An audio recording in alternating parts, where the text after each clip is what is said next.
දැන් විශේෂයෙන් පෞද්ගලිකංශයේ සේවකයන් අතර සාකච්ඡාවට භාජනය වී තිබෙනවා රජය විසින් නිකුත් කර තිබෙන ගැසට් නිවේදනයක් සම්බන්ධව විශේෂයෙන් අවම වැටුප් සම්බන්ධයෙන් ඒගොල්ලෝ ඉදිරිපත් කරලා තියෙනවා ගැසට් නිවේදනයක්.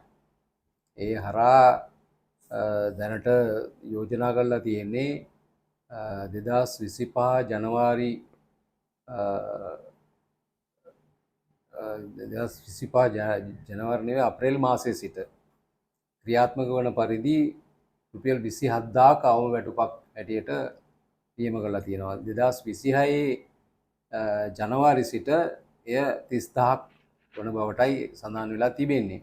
නමුත් මෙහිදී විශේෂ කාරණාවක් අපිට කියන්න තිබෙන්නේ මේ පනත අරහා 2016 දී ලබා දෙන ලද අයවැය සහන දීමන 2500ක මුදල විශේෂයෙන් 30000කට වැඩියෙන් වැටුප් ලබන 40000 දක්වා වැටුප් ලබන අයට නොලැබී යාමයි. ඒ විතරක් නෙවෙයි අලුතෙන් සේවයට බැඳෙනවා නම් ඒ බැඳෙන අයටත් ඒ 2500 ඒගොල්ලන්ට ලැබෙන්නේ නැහැ. ඒ ආණ්ඩුව විසින් කරලා තියෙන යෝජනාව නම් ඒ සියලු මුදල් ඒකාබද්ධ කරලා මේ වැටුප් නියම කරලා තිබෙන නිසා ඒ අවම වැටුප් ලබන අයට පමණයි මේක හිමි වෙන්නේ. ඍජුවම ඒක මූලික වැටුපක් හැටියට ඒගොල්ලෝ සකස් කරලා තියෙනවා. එතකොට ඒකට EPF, ETF අනිත් නීති අනුකූල ගෙවීම් සියල්ලක්ම ලැබෙනවා.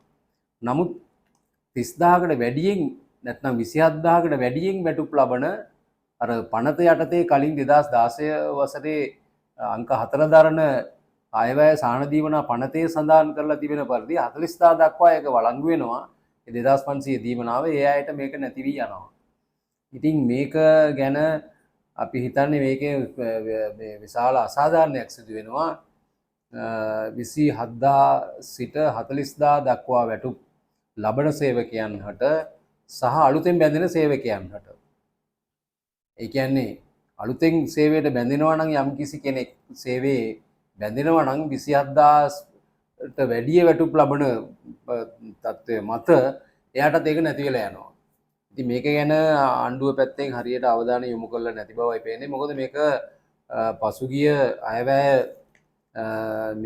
අයවැය ඉදිරිපත් කිරීමේදී ආණ්ඩුව විසින් රාජ්‍ය අංශයට වැටුප් වැඩි කිරීමක් ලබා දුන්නා. ඒකට සාපේක්ෂිතව නැත්නම් ඒ කාලයට අදාළව පෞද්ගලික අංශයටත් වැටුප් වැඩි කිරීමක් ලබා දෙන බවට පොරොන්දුවක් ලබා දුන්නා. ඒ පොරොන්දු ඉෂ්ට කරන්නටයි දැන් උත්සාහ දරලා තියෙන්නේ අවම වැටුප තීරණය කිරීම මත. අනිත් පැත්තෙන් අපිට කියන්න තියෙන්නේ දැනට රටේ පවතින ආර්ථික පරිහානියත් එක්ක බඩු මිල ඉහළ යෑම දරුණු ලෙස බලපාන වැඩ කරන ජනතාවට.